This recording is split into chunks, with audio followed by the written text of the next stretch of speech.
Good day, dear students, dear listeners. Today, we are going to talk about riddles in English, Russian, and Uzbek, as well as the problems in their translation. So, let's begin. Look at the screen. You can see two riddles in Russian and Uzbek. Try to translate them into the target language, into English. So, in Russian language you can do it, but in Uzbek language it's difficult. It's difficult to give the meaning of the riddle. After the lecture, you can just stop the video and try to translate and compare the translation into two languages, and you'll see the results.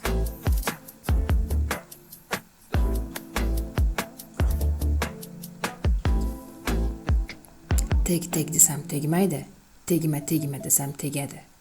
While pronouncing this riddle is just preferable to Uzbek language. If you translate, the words will be changed and the riddle will lose its sense. The riddles are one of the oldest genre of oral folk art that exists in any culture. Sometimes they're used the puns that often make them untranslatable. As you know, puns, this is a play of words. On the riddle, on the screen, you can see some kind of play of games or play of words that will be difficult for you to translate into the target language. So they present culture and mentality of a particular nation. So you can see some riddles that translate without any problems. We can translate without any problems. So we can divide them into two parts. So the riddles that can be translated and the second group of riddles that cannot be translated into target language because of the pun. For example, you throw me out when you want to use me, and you take me in when you don't want to use me. So who am I? These kind of riddles can be translated because so they push the reader to think and to find the answer. But there is not a play of words in this type of riddles. So that's why they can be translated. If the riddles contain of a play on words, they may cause problems while translating. They cannot be always translated because they play words. So which one is lighter? Here is an English riddle that has some kind of play on words. So while translating into Russian and English, that you will lose a sense of the riddle. They are untranslatable riddles.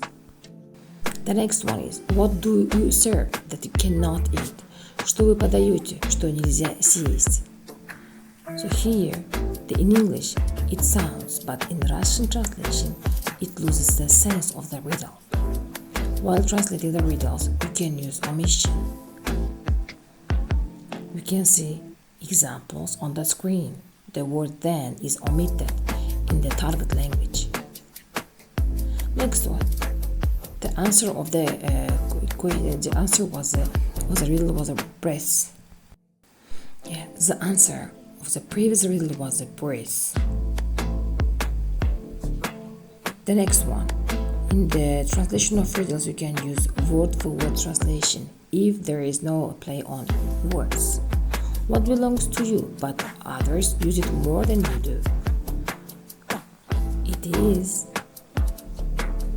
the name, you are right. So this kind of riddles can be translated into Uzbek and into Russian. Senda borku, lekin ko'plar uni ishlatadi. Ko'pchilik uni ishlatadi, sendan ko'ra ko'proq odam ishlatadi. So we can translate into Uzbek and give the meaning of the riddle.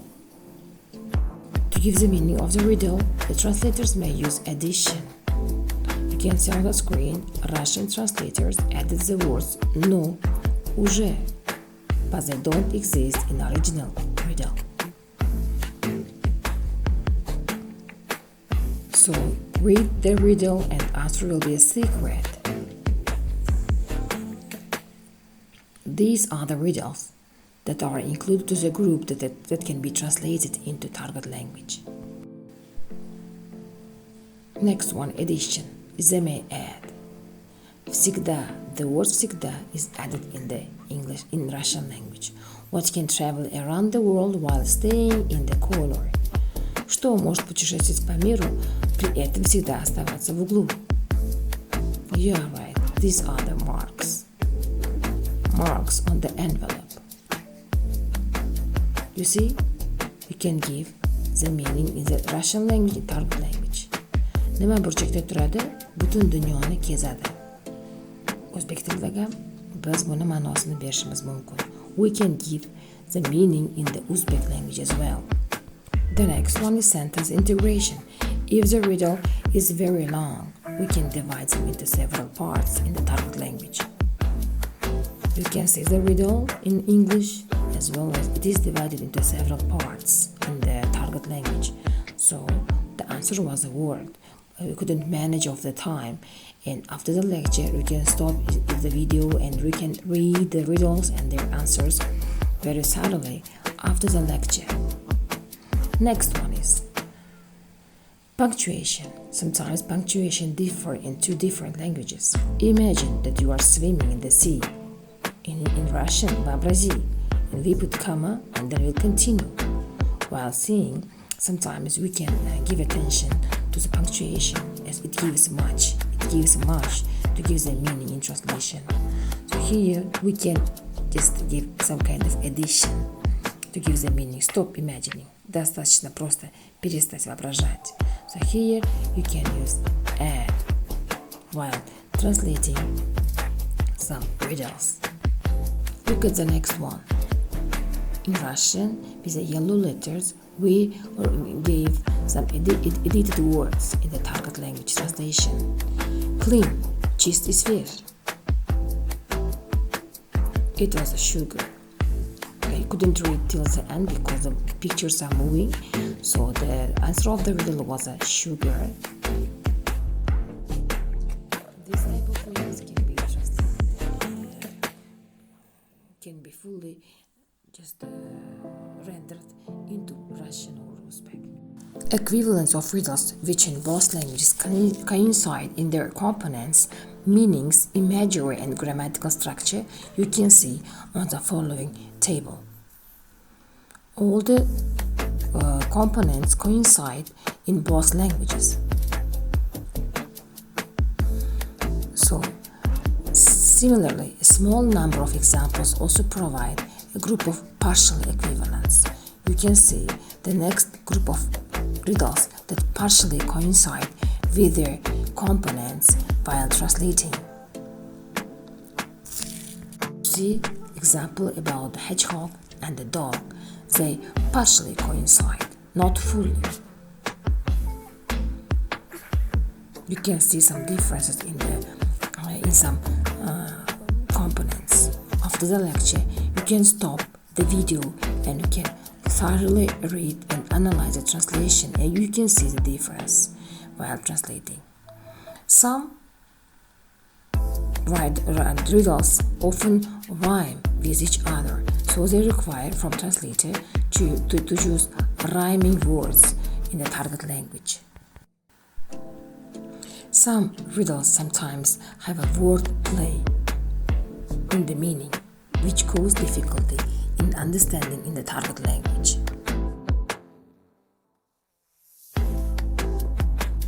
When it concerns the joke, for example, it is the same color as its name. It's real word play in English language. What can be the same color and its name? Think. Especially, it concerns the fruit.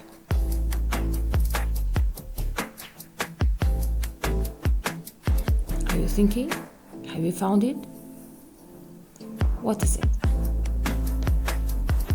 The same color, the same name.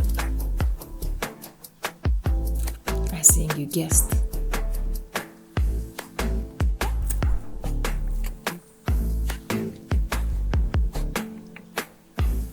This is orange.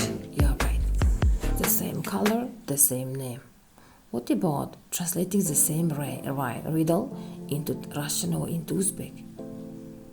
Think.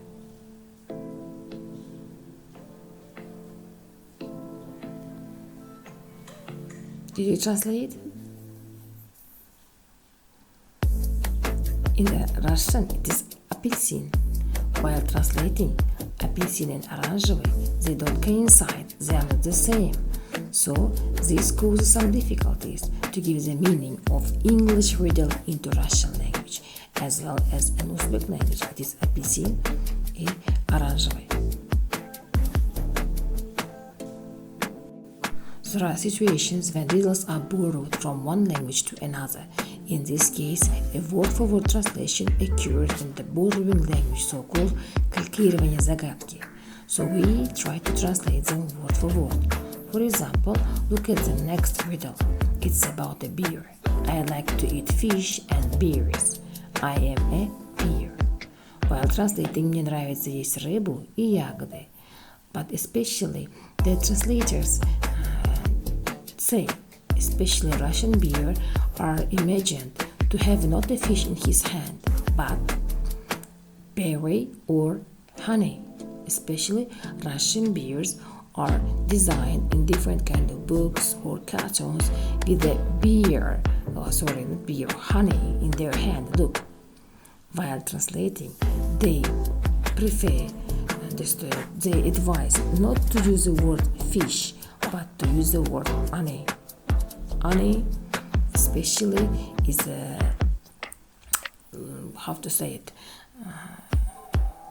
preferable eating the food of beers in Russian ideology. And they say in English riddles they prefer to use exotic animals, inhabitants of southern and northern countries, while in Russian language they use wolf, fox, bears, and so on. So in this case they use semi-equivalence among English and Russian and Uzbek riddles, because different nations use different animals. For example, when we speak about animal skins, they may verify in riddles as well. So let's wait for the next slide coming, then we'll come across with the animal skin used in the riddles.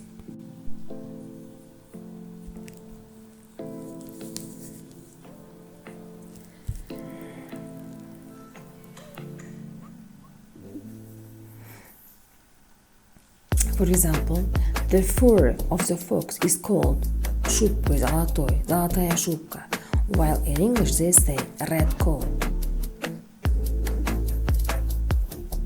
Two different colors are used in two different languages.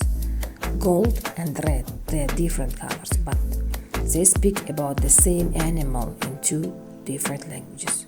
What about the tiger? In Russian they say orange color, while in English they say yellow skin. In Russian it's orange, in English it's yellow, so they differ. The colors can be differently used in riddles, so translators should give attention. Next one, tomato.